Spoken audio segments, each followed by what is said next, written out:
le Seigneur vous bénisse abondamment. Waouh! Il n'y a plus de place. Ça va, vous allez bien? Le jeûne est bien fini. Nous avons eu, pour finir en beauté notre temps de jeûne, on a eu un moment magnifique dans la présence de Dieu. On a eu notre veillée. On a eu notre veillée de prière, notre première veillée de l'année 2020, vendredi passé. Et Dieu nous a vraiment visités. On a vécu de bons moments dans la présence de Dieu. Et Dieu continue, il veut le faire, il veut continuer à faire cela dans nos vies. Amen. Voilà, nous continuons avec le thème sur l'audace. L'audace. Et Dieu veut faire de nous des hommes et des femmes audacieux. Et quand on regarde dans le dictionnaire, l'audace veut dire le fait d'oser les actions difficiles. Avoir une volonté de faire des choses malgré les risques. Hardiesse qui ne connaît ni obstacle ni limite. Hardiesse. Hardiesse. Et il y a des gens qui disent, mais pourquoi l'audace? Pourquoi parler de l'audace? Pourquoi l'audace? Parce que l'audace, c'est ça qui nous permet d'oser faire des choses. C'est ça qui nous permet de manifester notre foi. Nous manifestons notre foi parce que nous osons sortir. L'audace nous fait sortir du bateau. Et vous savez, dans la Bible, on voit dès le début de l'Église, l'Église vient d'être créée, Jésus est parti, l'Église commence, l'Église primitive. On voit dans Actes chapitre 4, dès les premiers moments, l'Église est en train de réclamer l'audace. Ils viennent, ils sont en train de vivre toutes sortes de défis. On les a arrêtés, Pierre et Jean, on les a arrêtés, on les a tapés. L'église est sous une pression. Et ils sortent de là, quand on les libère, ils rentrent au milieu du peuple. Et dès qu'ils arrivent au milieu du peuple, ils racontent au peuple tout ce qui s'était passé. Et puis la Bible dit, ils se sont mis tous ensemble, ils ont commencé à prier. Acte 4, 29, ils disent, et maintenant Seigneur, considère leurs menaces et donne à tes serviteurs d'annoncer ta parole avec une pleine hardiesse. Hardiesse veut dire une audace. Donne à tes serviteurs, c'est la Bible, c'est dans la Bible. Donne à tes serviteurs d'annoncer ta parole avec audace. Avec audace. Et puis continue. Voilà ce qui se passe quand des gens osent annoncer la parole de Dieu avec audace. Voilà pourquoi nous parlons de l'audace, pour qu'il y ait des hommes et des femmes qui se lèvent, qui osent annoncer la parole de Dieu avec audace. Et voici ce qui se passe. La Bible dit, commence maintenant à prier, en étendant ta main, parce que quand il y a des hommes qui se lèvent avec audace, Dieu étend sa main, afin qu'il se fasse des guérisons, des miracles, des merveilles par le nom de ton Saint-Fils. Sans audace, nous ne verrons pas la main de Dieu s'étendre, des guérisons, des miracles. Il faut l'audace pour oser. Il faut l'audace. Et la Bible dit, lorsqu'ils eurent prié, Dieu était d'accord avec cette prière. Vous savez que il y a des prières qui réjouissent Dieu et Dieu est d'accord avec ça. Mais il y a des prières qui ennuient Dieu. Vous savez? Il y a des prières qui ennuient Dieu. C'est dans la Bible. À un moment, Dieu dit, arrêtez, je ne veux plus entendre le bruit de vos paroles. C'est dans la Bible. Ça veut dire que des fois, ça l'ennuie. Il a envie de mettre les mains dans les oreilles parce qu'il ne veut plus entendre. C'est dans la Bible. Dieu dit, arrêtez, c'est des bruits pour moi.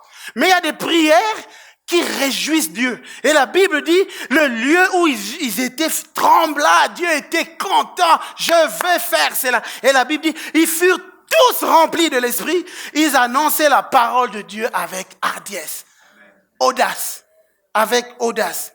Alors ce matin, si je devais donner un sous-titre à mon message, c'est quand Dieu lève son armée. Quand Dieu lève son armée. Et nous sommes depuis quelques semaines dans le livre de Juges.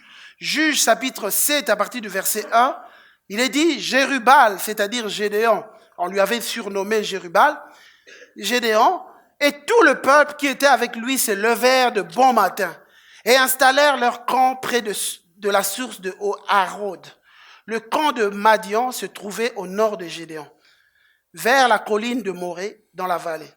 L'Éternel dit à Gédéon, le peuple que tu as avec toi est trop nombreux pour que je livre Madian entre tes mains.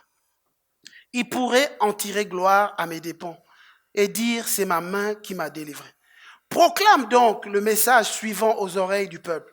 Que celui qui a peur et tremble retourne chez lui, quitte la région montagneuse de Galade.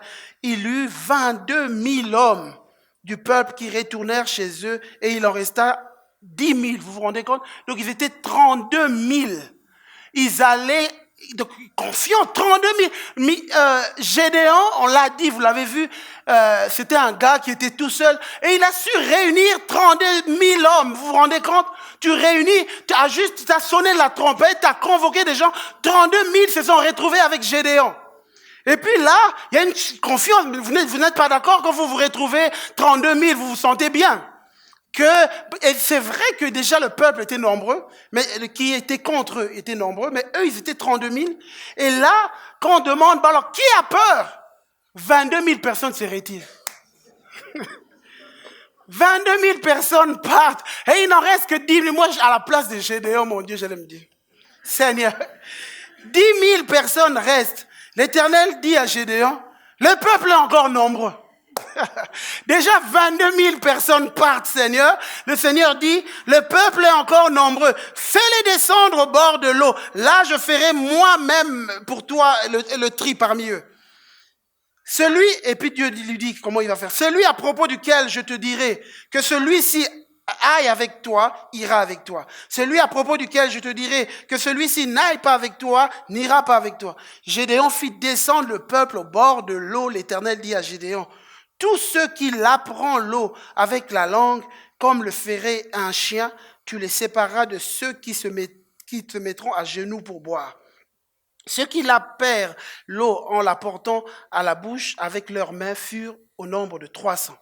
Tout le reste du peuple s'est mis à genoux. L'Éternel dit alors, laisse les autres partir.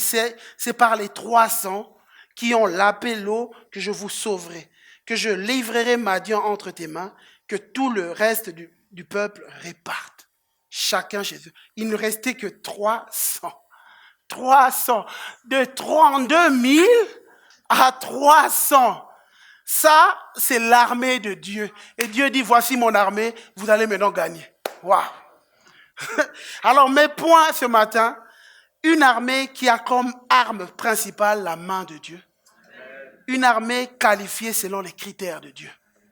Le premier point, une armée qui a comme arme principale la main de l'Éternel. Dieu dit à Gédéon, le peuple que tu as avec toi, il est très nombreux. Et tu ne peux pas livrer Madian entre tes mains avec ce peuple. Ils sont trop nombreux. Ils risquent de penser que c'est leur main. Dieu dit non, je tiens à ce que le peuple sache, c'est pas leur main, mais c'est la main de l'Éternel. L'armée de Dieu est celle qui ne perd jamais de vue que c'est par la main de l'Éternel. C'est par la main de l'Éternel. Et Dieu veut que chacun d'entre nous comprenne que les victoires que je veux vivre, que les triomphes que Dieu va me donner, c'est par la main de l'Éternel. Et voilà pourquoi ce matin, je suis venu dire à quelqu'un ici, deux fois il y a des situations que tu vis, deux fois Dieu commence à te vider. Et ce matin, pendant que je roulais, il y a une pensée qui m'est venue, j'ai même commencé j'ai dit Alléluia, et puis mon fils m'a dit, papa, qu'est-ce qu'il y a? Cette pensée j'étais en train de conduire, c'est comme si je discutais avec Dieu, et cette pensée m'est venue, mais tu sais que l'ennemi, en fait, des fois on a tendance à donner à l'ennemi plus de pouvoir qu'il en a. Il n'en a pas. Vous savez que l'ennemi peut même être l'instrument entre les mains de Dieu pour t'emmener là où Dieu veut que tu ailles. Donc ce qui veut dire que des fois, ton ennemi t'attaque, et des fois tu te sens vidé. Laisse-moi te dire, si tu es quelqu'un qui fait confiance à la main de l'Éternel, crois-moi, au moment où l'ennemi est en train de t'attaquer, il est l'instrument dans les mains de Dieu pour t'emmener là où Dieu veut que tu ailles. Il te propulse.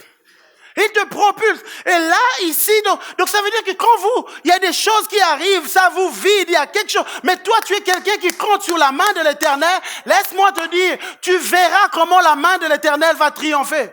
Et des fois, quand l'ennemi t'attaque, c'est une opportunité pour Dieu pour manifester sa main. C'est pour une opportunité pour Dieu, pour que tu connaisses encore Dieu davantage.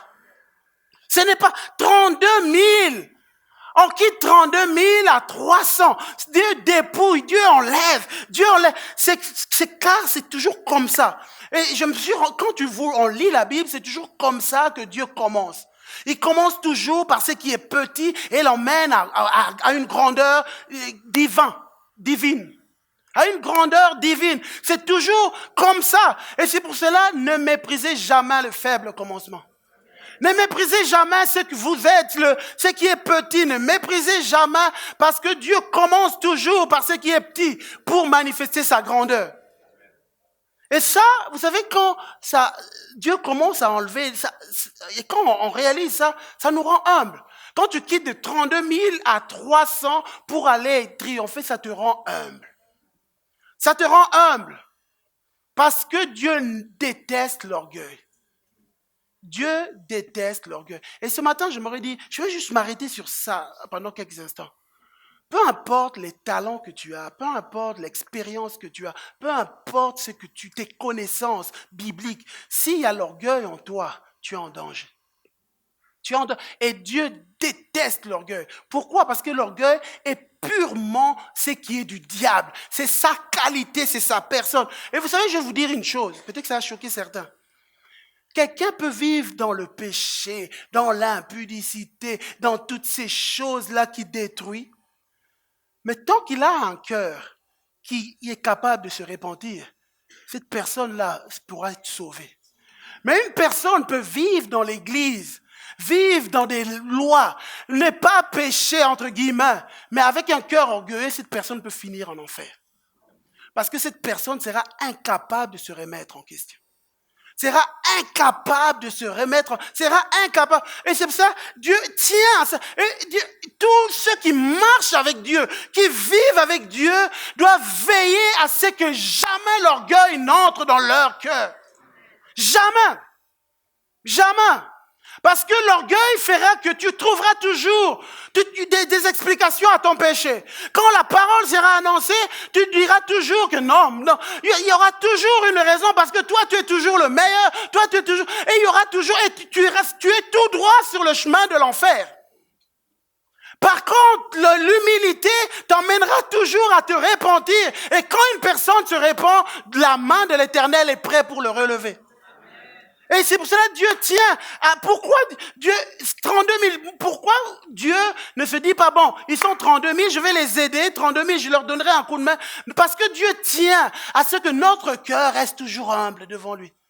Dieu tient, Dieu dit non, il risque de s'enorgueillir. Et Dieu veille sur ça. Il veille sur ça. Regardez la vie de l'apôtre Paul. L'apôtre Paul, lui-même le dit. L'apôtre Paul, à un moment, il parle dans 2 Corinthiens, il dit, et pour que je ne sois pas rempli d'orgueil à cause de révélations extraordinaires, parce que c'est quelqu'un qui vivait des choses avec Dieu. Il a vécu des expériences, il a vécu des choses que beaucoup n'ont pas vécues. Et il dit, mais pour que je ne sois pas enflé d'orgueil, pour que je ne m'enorgueillisse pas, j'ai reçu une écharpe dans le corps. Ça, il y a des gens qui ont dit plusieurs choses. On ne sait pas exactement de quoi ils parlent, mais je sais au moins une chose, que c'est quelque chose qui le dérangeait. Mais quelque chose qui le dérangeait, il a prié, il a dit, Dieu, Seigneur, enlève-moi cette chose. La même personne qui était capable de prier pour les autres, de voir la main de Dieu intervenir, lui, il était dans une situation, il n'arrivait pas à voir Dieu agir dans cette situation. On ne sait pas exactement si c'est quoi. Et puis il dit, la réponse de Dieu, Dieu m'a dit, ma grâce te suffit. Car ma puissance s'accomplit dans la faiblesse. Et ici, quand il parle de faiblesse, il ne parle pas de péché. Il parle d'une situation où tu te sens incapable. Où tu te sens incapable. Tu te sens incapable. Et puis, il continue, je me glorifierai donc bien plus volontiers dans mes faiblesses afin que la puissance de Christ repose sur moi. Que la puissance, quand il y a des hommes humbles. Et c'est pour ça, Dieu déteste les orgueilleux. Et c'est pour ça que je dis à chacun d'entre nous, cherchons l'humilité. Et je vais vous dire quelque chose. En fait, un orgueilleux ne sait pas qu'il est orgueilleux. Il pense qu'il est humble. Par contre, un humble prie, ne sait pas qu'il est humble. Chaque jour, il prie pour plus d'humilité. Vous comprenez? Un orgueilleux ne sait pas qu'il est orgueilleux. Lui, pour lui, tout est bien. Il est même humble. Et donc, il ne prie pas pour ça, il est bien. Il continue sa vie. Par contre, un homme humble, chaque jour, il dit, Seigneur, garde mon cœur, je ne veux pas être orgueilleux. Seigneur, fais de moi un homme humble. Chaque jour, il prie pour ça. Chaque jour, il crie à Dieu. Il crie à Dieu. Alors, où est-ce que tu te situes? C'est pour ça que je vais vous dire, quand à un moment Jésus a dit à ses disciples, leur a dit, il y a au milieu de vous quelqu'un qui va me trahir. Quelle était la réaction des disciples? Chacun a dit, Seigneur, est-ce moi? Est-ce moi? Ça, c'est une réaction d'un homme humble. Seigneur, est-ce moi? Personne n'a dit, non, Jésus dit ça, mais ce n'est pas moi, ça doit être l'autre. Non, chacun lisait dans la Bible, eux tous ont dit, Seigneur, est-ce moi? Est-ce moi qui trahis? Est-ce que c'est moi? Et je crois que ça doit être l'attitude de chacun d'entre nous. Seigneur, est-ce que c'est moi qui va te décevoir? Est-ce que c'est moi qui va faire mal à ton cœur? Est-ce que c'est moi? Est-ce que c'est moi qui te déçois? Si c'est moi, Seigneur, je t'en prie, aide-moi, change-moi, enlève ça en moi. Je ne veux pas être de ceux qui vont faire du mal à ton cœur. Que Dieu nous donne ce cœur-là. Et je crois que l'armée du Seigneur, l'armée de Jésus, c'est des hommes et des femmes avec des cœurs humiliés. Des cœurs humiliés, qui ne mettent pas en avant ce qu'ils ont, mais qui mettent à l'avant l'œuvre de Dieu, la grâce de Dieu, ce que Dieu a fait, et ça nous permettra de triompher. Et Dieu est en train de te préparer, mon frère. Dieu est en train de te préparer, ma sœur. Dieu est en train de préparer son armée, des hommes et des femmes qui ont peut-être vécu des situations qui les ont humiliés, qui les ont mis à la terre, et ils ont compris qu'ils n'ont rien en eux de bien que ce que Dieu fait. Ils ont compris qu'ils ont besoin de la grâce de Dieu. L'armée des hommes et des femmes que Dieu est en train de préparer, qui ont compris qu'il n'y a que la main de l'Éternel qui peut faire la différence. Ça n'a rien à voir avec ma spiritualité. Vous savez, je vais vous dire, votre spiritualité, votre vie de prière, vos temps de jeûne, vos temps de veillée, toutes ces choses que vous faites ne feront jamais que vous méritiez les choses que Dieu donne. C'est pour vous. Quand tu pries, c'est pour toi.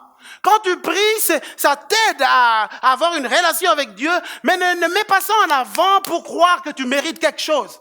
Quand tu jeûnes et tu as jeûné 21 jours, peut-être il y en a qui ont jeûné, qui ont eu du mal, mais toi tu as fait les 21 jours. Ne crois pas que tu es supérieur.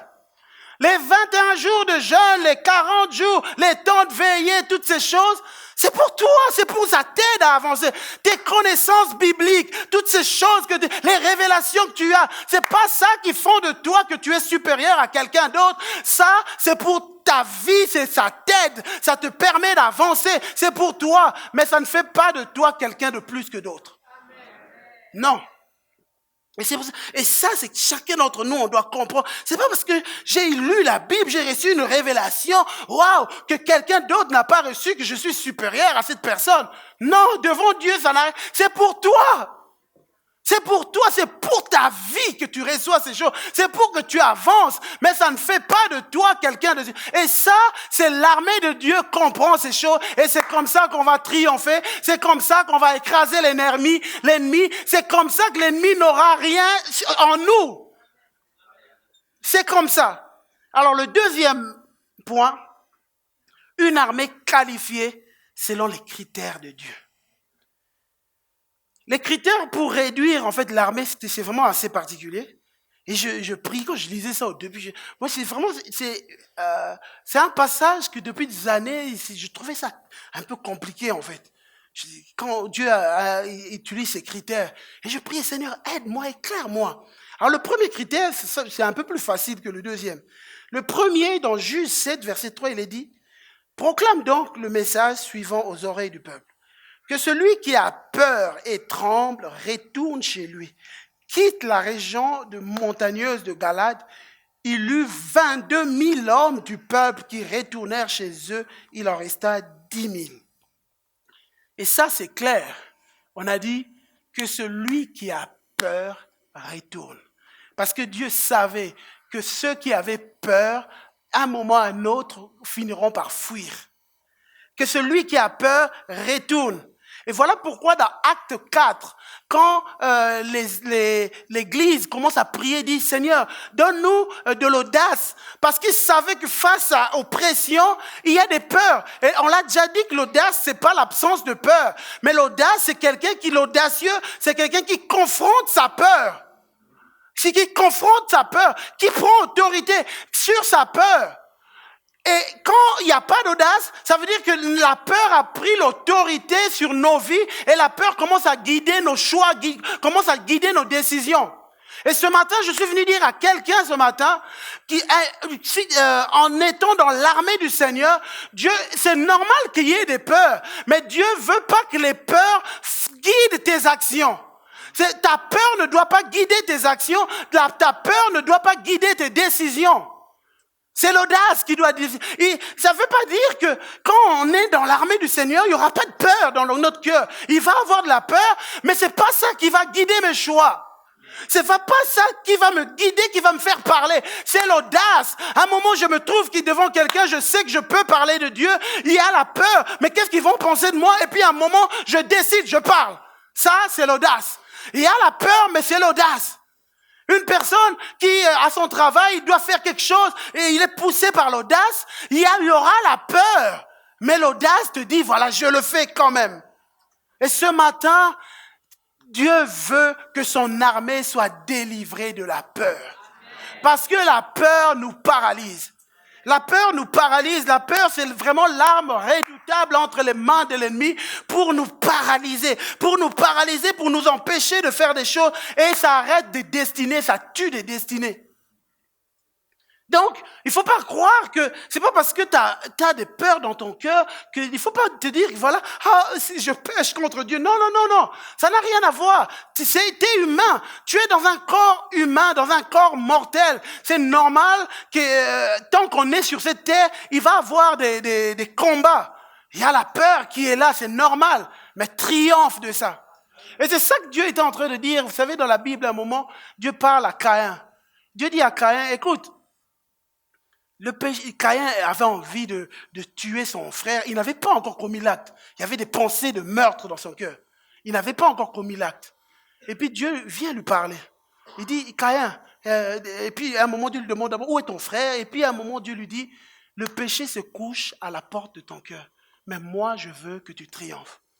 Au moment où Dieu lui parle, le péché n'avait pas encore triomphé.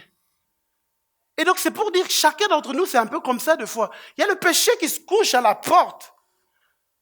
Mais c'est pas parce que c'est couche à la porte que tu as déjà péché. C'est à la porte. À ce moment-là, dans la communion avec Dieu, Dieu te dit, le péché se couche à la porte, mais moi, je veux que tu triomphes. Et puis, tu décides, je triompherai. Et donc, pour dire dans tout, je parle dans tous les domaines, dans tout ce qu'on vit. Des fois, c'est à la porte. Ça n'est pas encore entré, c'est à la porte. Mais toi, Dieu veut que tu prennes une décision. Notre relation avec Dieu, chaque jour, c'est une question de décision. Je décide, mais qu'est-ce qui va triompher? Est-ce que c'est les peurs qui vont triompher ou bien c'est la vie de Dieu qui va triompher? Qu'est-ce que tu choisis? Qu'est-ce que tu choisis? Et c'est pareil, même avec le péché. Le péché peut venir. C'est pas parce qu'une personne est tentée que forcément c'est quelqu'un de péché. La tentation, elle est là, elle est à la porte. Mais qu'est-ce que toi tu choisis? Qu'est-ce que tu choisis? C'est une question de décision. C'est pas parce que tu as eu une tentation que tu te dis, ah mon Dieu, non. À ce moment-là, il y a une décision à prendre. C'est une invitation où tu peux dire non et oui. Non ou oui. Alors, qu'est-ce que toi tu dis? Alors, comment triompher de ça chaque jour? Où puiser les forces pour dire non? Où puiser les forces pour dire à la peur, je ne te laisserai pas triompher? Où puiser les forces? Vous savez, cette semaine, j'étais en train de lire dans la Bible parce que personnellement, je lis la Bible, c'est vrai, pour apporter la parole, mais je lis aussi la Bible pour moi personnellement. Et donc là, actuellement, je suis, depuis plusieurs mois, je suis dans les livres des prophètes. Donc, je lis systématiquement la Bible. Je commence un chapitre, je lis, et puis j'écris ce qui me touche. Ça, c'est pour ma vie personnelle. C'est une discipline que je m'impose. Et cette semaine, j'étais en train de lire dans Ézéchiel, et ce que j'ai vu, ça m'a un peu touché et j'ai trouvé que c'était en rapport un peu avec le message que je devais apporter. C'est l'appel d'Ézéchiel. Quand Dieu l'appelle, à un moment, Dieu commence à lui parler. Dieu lui dit, quant à toi, fils de l'homme, dans Ézéchiel chapitre 2, verset 6, quant à toi, fils de l'homme, n'aie pas peur d'eux, n'aie pas peur de leur discours, Même si tu as pour compagnie des ronces, des épines, que tu habites avec des scorpions, n'aie pas peur. Et Dieu parle à son serviteur, n'aie pas peur de ce que tu vis, ce qu'il y a autour de toi. Et puis à un moment, Dieu va lui montrer maintenant la solution, comment triompher de ça.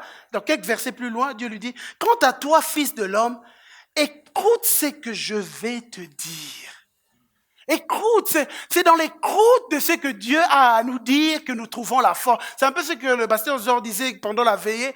C'est l'instruction de Dieu. C'est l'instruction que Dieu nous donne qui fait toute la différence. C'est l'instruction. Écoute, ne te montre pas rebelle comme cette communauté de rebelles. Et là, c'est la pensée qui me venait, Dieu me parlait. Vous savez, de fois, nous les hommes, on a une tendance à vouloir écouter ce qui nous plaît. Mais des fois, quand c'est des choses qui nous plaisent pas, on met un peu de côté. Et c'est pareil, même avec la parole de Dieu. On veut écouter des choses qui nous plaisent. Ah, moi, j'aime bien entendre ça. Et puis, il y a des choses qui nous plaisent moins. Il y a des choses qui nous plaisent, il y a des choses... Parce que ça, c'est humain. Il y a des choses qui nous plaisent, il y a des choses qui nous plaisent moins. Mais si tu veux grandir avec Dieu, tu dois écouter et les choses qui te plaisent et les choses qui te plaisent moins. Et c'est comme ça même dans la vie, c'est comme ça qu'on donne la nourriture aux enfants. Il y a des choses qui leur plaisent. Si mon fils, le tout dernier Noam, s'il devait choisir, chaque jour il mangerait des bonbons. Matin, midi, soir, s'il devait choisir. Mais heureusement qu'il ne choisit pas. Parce que nous, on lui dit, écoute, tu vas manger ça aujourd'hui, tu vas manger. Et c'est pareil avec la parole de Dieu. Des fois, il y a des gens qui se comportent comme des enfants, qui ne veulent qu'écouter ce qui leur plaît. Ils ne veulent manger que des bonbons. Mais il n'y a pas que les bonbons, il y a des légumes, il y a des choses qui sont bien moins bonnes, mais c'est bien pour ma santé. Et c'est ça que Dieu est en train de dire, ne te montre pas rebelle. Et des fois, il y a des gens qui se montrent rebelles, ils repoussent certaines paroles de Dieu. Ne te montre pas rebelle comme cette communauté. Ouvre ta bouche et mange ce que je vais te donner. Mange ce que moi j'ai décidé de te donner. Ouvre ta bouche et mange. Mange. Je regardais, j'ai vu qu'une main était tendue vers moi. Il tenait un livre. Et Dieu dit ce matin à chacun d'entre nous, il y a la peur qui commence à entrer parce que tu as rejeté le livre. Il y a des gens, des hommes et des femmes, des chrétiens qui viennent à l'église, qui sont là depuis des années, mais ça fait longtemps que tu n'as plus ouvert ta Bible. Ça fait longtemps que tu n'as plus lu ta Bible. Ça fait tellement longtemps. Tu écoutes toutes sortes de choses. Tu lis des livres. Tu écoutes des prédications, mais le livre de Dieu, ça fait longtemps. Et ce matin, Dieu m'a envoyé de dire à quelqu'un, retourne dans le livre. Amen. Retourne dans le livre. Ouvre la bouche et mange le livre. Mange le livre. Et c'est ça qui va te faire triompher des peurs. C'est ça qui va te... Dernièrement, je disais à une personne, c'était une parole qui m'est venue comme ça. Je disais à une personne, il faut que tu lises la Bible parce que tu sais ce que la Bible va faire dans ta vie. Ça va assainir tes voies. C'est marrant parce que j'avais pas pensé quand je lui ai dit ça. Je me disais, tiens, c'est bien ce que je lui dis.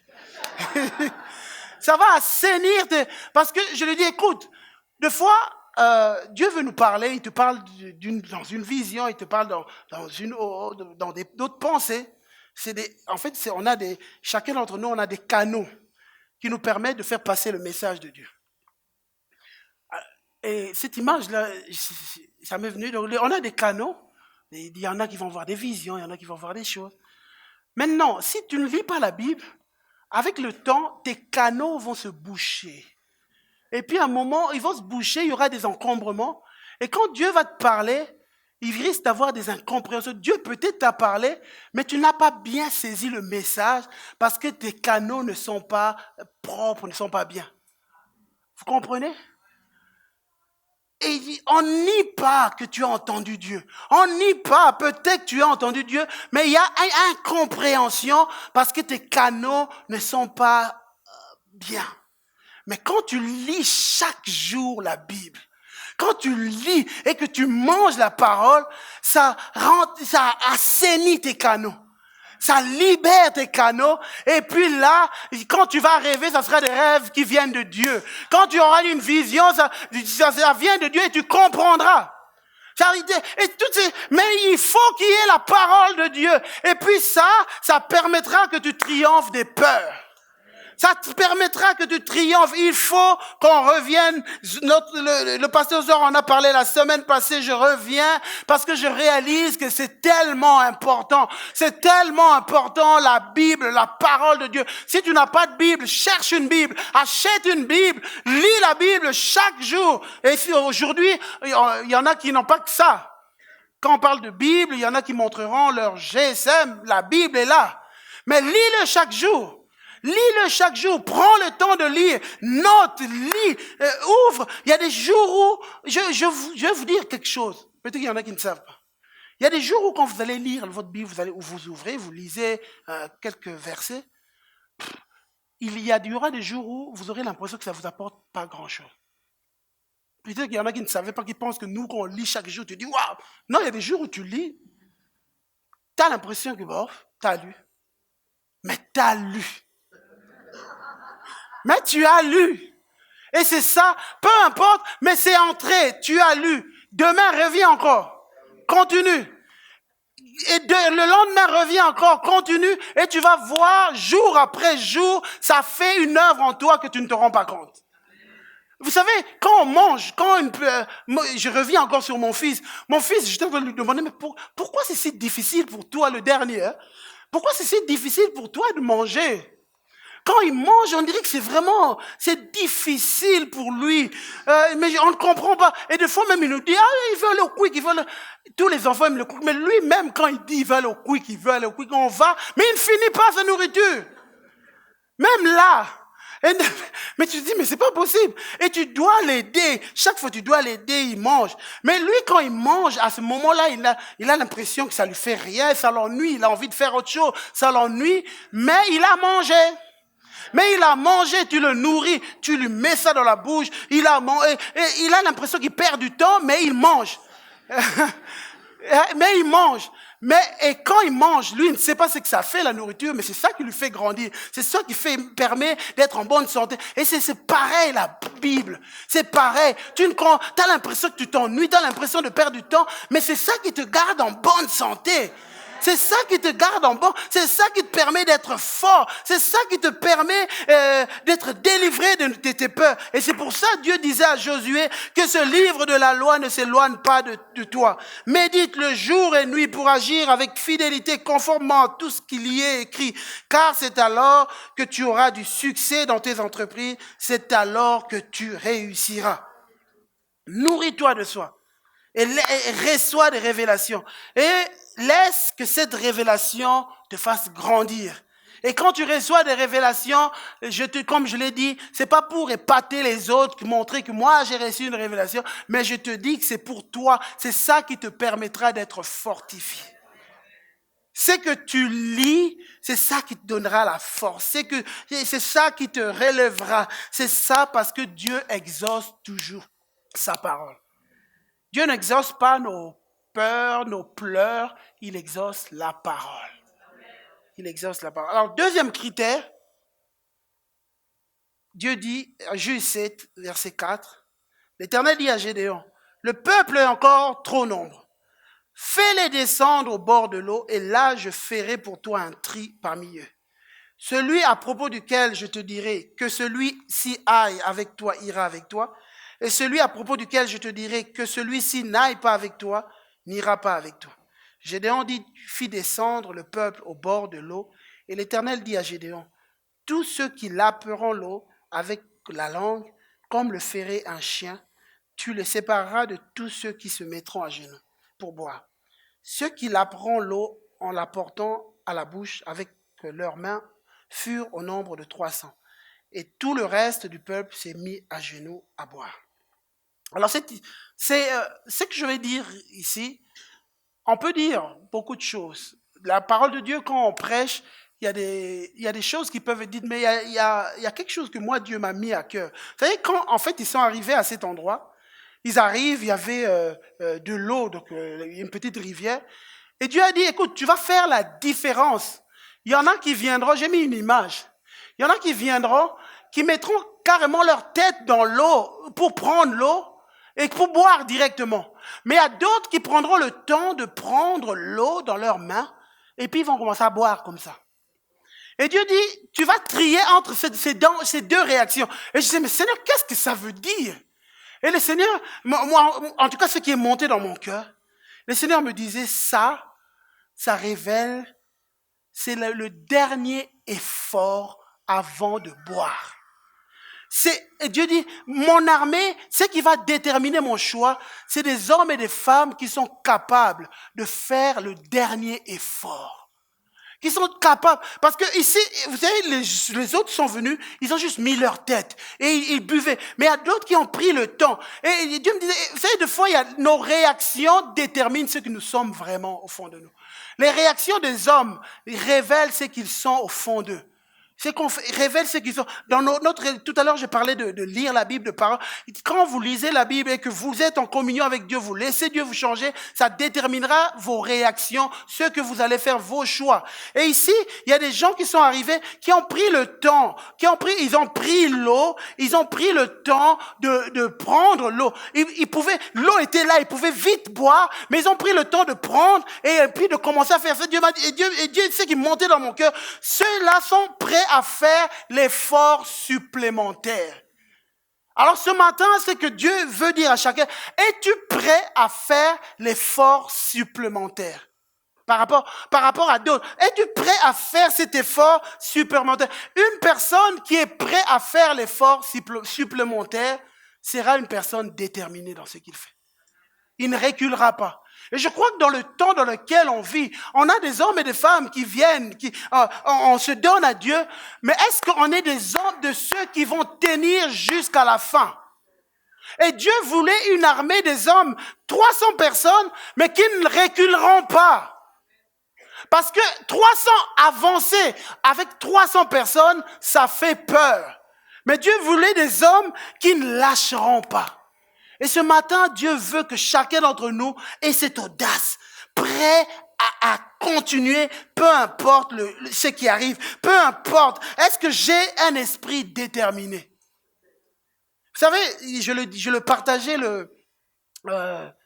vendredi pendant la prière. Il y a quelques temps, dans ma vie, il y avait des choses que je trouvais j'étais comme dans un endroit comme bloqué. Et puis pendant que je priais, Dieu m'avait mis à cœur de commencer à me réveiller tous les jours à 4 heures du matin, commencer à chercher la face de Dieu par rapport. Et moi, au début, je pensais que c'était juste un mois. Et j'ai fait ça pendant un mois. Et au bout d'un mois, Dieu m'a dit, continue, je veux que tu le fasses, que ça fasse partie de ta vie. Et chaque jour, je me réveillais. Et ce qui était assez marrant, parce que pendant que moi je faisais ça, ma femme aussi, Dieu lui avait donné des recommandations par rapport à sa vie, que de commencer à se réveiller pendant un moment et puis commencer à prier. Et puis, donc chacun, on était en train d'écouter Dieu en avançant.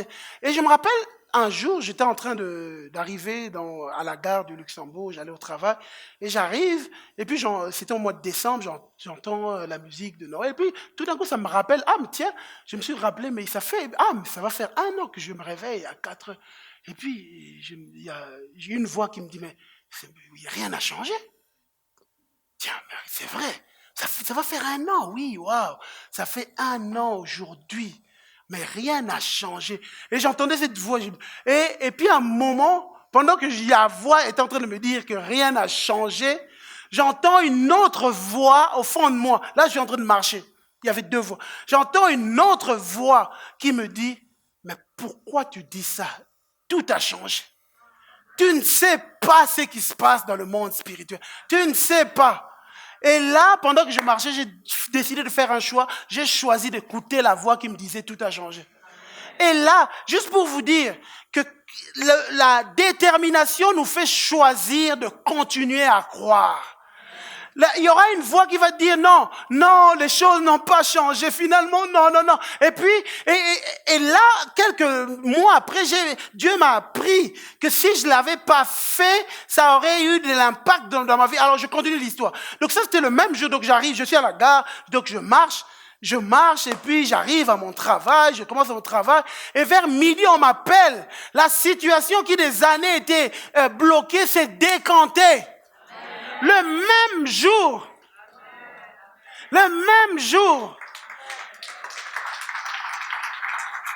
Et là, j'ai compris une chose, qu'il y avait un choix à faire ce jour-là. Il y a des moments, mes frères, notre détermination ou le manque de détermination fera avorter ce que Dieu est en train de faire. C'est juste quand on arrive à la veille du moment où Dieu veut faire des choses que l'ennemi vient nous faire arrêter. On s'est donné, il y a des gens, j'aimerais vous dire vraiment, tu t'es donné, tu as donné des efforts, tu t'es donné à Dieu. Et puis tu arrives à un moment, vous avez beaucoup entendu cette voix, mais qu'est-ce que ça a donné que je me donne tant à Dieu? Qu'est-ce que ça, c'est l'ennemi. Il sait ce qui arrive, il veut maintenant te faire arrêter. Mais la détermination, il te faut encore un dernier effort. Il te faut encore un effort supplémentaire. Il te faut encore un dernier effort de continuer à croire. Et laissez-moi vous dire, nous sommes tous humains, non? Je vais vous dire une chose. On est tous humains. Dieu n'a pas de privilégiés. Il n'a pas de privilégiés, il n'a pas de gens qu'il aime plus. Nous tous, comme on est ici, on est tous humains, on a tous nos défis, on a tous nos problèmes, on a tous nos questions, on a tous nos problèmes. Mais est-ce que moi, ça m'arrive. Moi, je me pose, comment se fait-il qu'il y a des gens qui arrivent à avoir des percées et d'autres n'arrivent pas à avoir des percées? Vous pensez quoi? Que Dieu aime certains et Dieu n'aime pas d'autres? Non. C'est des choix. C'est des choix.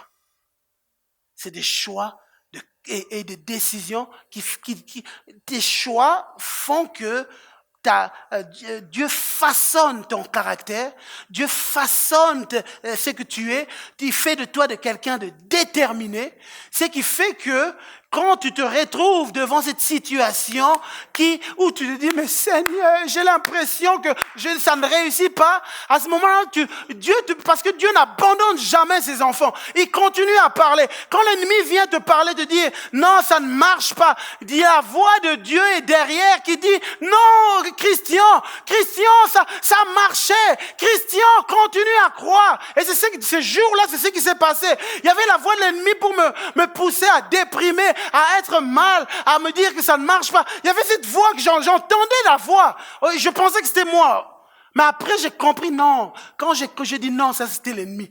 C'était la voix de l'ennemi qui me parlait que non, rien n'a donné, ça n'a rien donné. Ça ne sert à rien. À ce moment-là, j'étais spirituellement devant un choix décisif.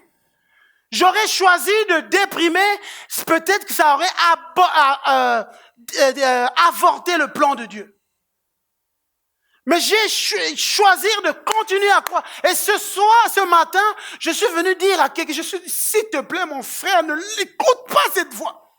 S'il te plaît, ma sœur, n'écoute pas cette voix. Reste déterminé, continue, accroche-toi, et donne-toi qui est cet effort supplémentaire, qui est ce temps supplémentaire. Et ne te dis pas, j'ai assez jeûné, fais-le encore, continue, viens encore à la veillée. Si on annonce encore une veillée, mais j'ai déjà assisté, 2019, j'ai assisté à des veillées, mais il n'y a rien, continue, fais-le encore. Fais-les encore, continue et tu vas voir. C'est toujours à la veille des grands exploits que l'ennemi vient avec des découragements. C'est toujours la veille des grands exploits. Et si je vous le dis, je l'ai vécu dans ma vie. Tant de fois, je l'ai vécu. C'est toujours la veille. Je vais vous raconter encore une histoire. Peut-être que je l'ai déjà raconté. Il y a quelques années, en fait, j'étais en train de chercher du travail. Je ne trouvais pas. Et j'étais en train d'en parler à Stéphanie. Et Stéphanie avait vraiment pris à cœur mon histoire. Elle avait pris à cœur à tel point qu'elle a même rêvé. Et elle a rêvé qu'elle s'est retrouvée dans la présence de Dieu, tout ça. Et puis, c'était une vision, je dirais. Et elle s'est retrouvée devant Dieu et elle disait, Dieu, je trouve que tu as changé, tu n'es plus... Et puis Dieu dit, mais non, je n'ai pas changé.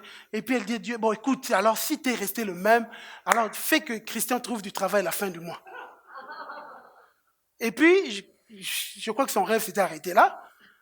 Et elle est venue me raconter. Quand elle est venue me raconter, on était à une semaine à la fête de la fin du mois.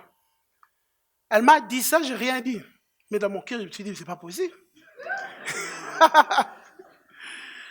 C'est pas possible. J'ai rien dit. J'ai écouté, elle m'a raconté son histoire. J'ai rien dit, mais je me dis, mais c'est pas possible. J'ai même pas passé si j'avais passé un entretien, j'allais me dire, peut-être que dans la semaine, j'aurais eu la réponse. Mais là, j'avais même pas passé d'entretien, on m'avait même pas appelé. Et donc, ça veut dire que si on m'avait appelé la semaine, on m'aurait engagé après le mois. Donc, ça aurait pas été son rêve. Vous voyez ce que... Donc, du coup, je me disais, mais c'est pas possible. Peut-être que peut-être. Et puis, je vais au travail. Je ne sais plus quand est-ce que... Donc, je vais au travail. Je suis à mon travail. À un moment, j'étais allé manger à midi, je mange. Et quand je finis de manger, je vais à la cafette, toujours au travail, à la cafette pour prendre un café. Donc là, juste pour... Peut-être que ça, j'ai pas dit. J'avais déjà un travail, mais ce travail finissait à la fin du mois. Et j'étais en train de chercher un autre. Donc, vous avez compris le contexte. Alors, et puis, je vais prendre le café. Et pendant que j'étais assis, je prenais le café, je vois une dame que j'avais aidée pour un travail. Elle m'appelle, Christian, viens. Et puis je vais, elle était avec un gars. Et puis elle dit, Christian, Fabien, assieds-toi, il cherche quelqu'un.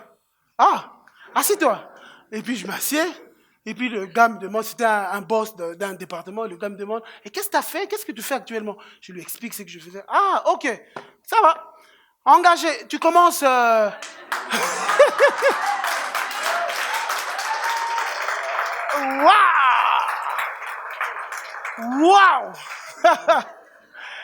Donc pour vous dire, c'est à la veille des grands exploits, tu peux avoir le découragement. Dieu te dit, ne te décourage pas.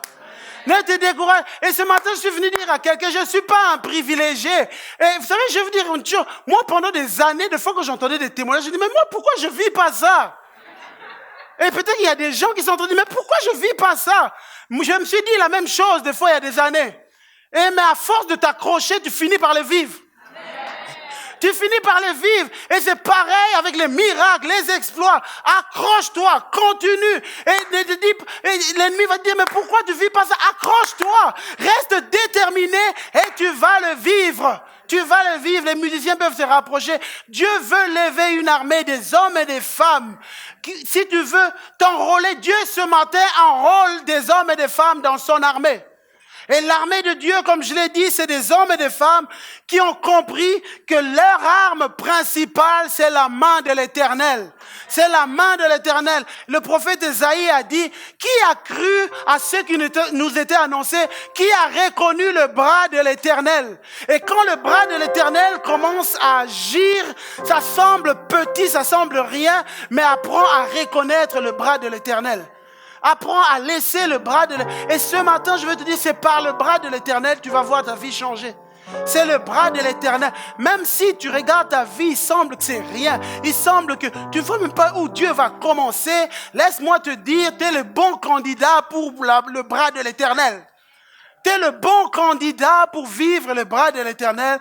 Entre dans l'armée de Dieu. Entre dans l'armée de Dieu. Dieu ce matin recrute. Et je veux venir avec humilité. Je veux dire, reconnaître que ça ne dépend pas de moi. Ce n'est pas à cause de ma spiritualité. C'est pas à cause de mes révélations. C'est pas à cause de ce que j'ai reçu de Dieu. Mais c'est la grâce de Dieu. C'est la grâce de Dieu.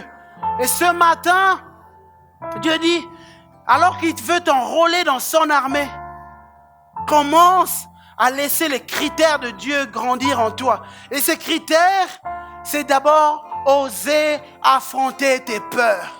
Ne laisse pas la peur triompher de ta vie. Ne laisse pas la peur déterminer tes actions. Ne laisse pas la peur déterminer tes paroles, tes choix. Laisse l'Esprit de Dieu te faire parler. Laisse l'Esprit de Dieu te faire choisir des choses. Ne laisse pas. Tu es un homme et une femme que Dieu veut enrôler dans son armée.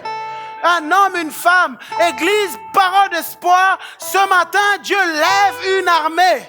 Dieu lève une armée des hommes et des femmes qui ont... J'ai des peurs au fond de mon cœur. J'ai peur par rapport à demain. J'ai peur par rapport à l'avenir. Mais je vais affronter ces peurs. Je ne vais pas laisser la peur déterminer mes choix. Je ne vais pas laisser la peur déterminer mes décisions.